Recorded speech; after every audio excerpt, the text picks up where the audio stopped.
Have you ever thought about the moment in Appalachian history where canned goods were a new concept to the people who lived here? This newspaper article called Quick Dishes for Canned Sweet Potatoes, it walks step by step through what you do with it. In the late 1800s, early 1900s, railroads were moving through the Appalachian Mountains. They were expanding where people could go. General stores began stocking canned goods, making items like fruits, vegetables, and even canned meats available to people for the very first time in the mountains. In the early 1900s, you also had the development of local canning industries where factories were being opened and canned goods were being produced.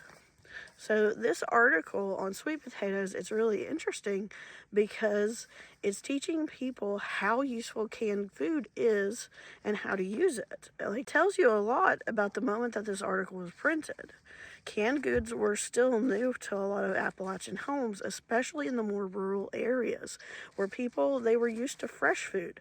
They grew their own food. They canned in mason jars food that they preserve themselves. So when canned goods like this came about, if you eat canned goods like this, it tastes different. It tastes different than homemade. So it wasn't something that people were used to. Store-bought canned goods, they weren't always trusted. They were different. They taste different. They cooked differently. So newspapers, they stepped in as teachers, but also advertising their products. They didn't assume readers knew what to do with them.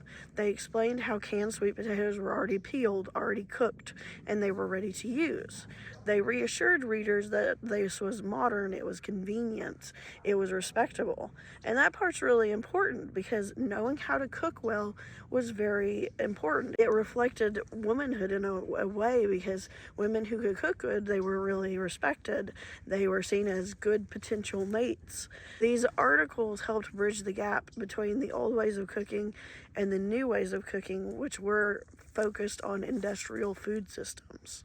They somehow showed how you could take something unfamiliar and make it into a dish that still feels like home, still feels like home cooking. And that's how people learned new habits. That's how people learned new recipes.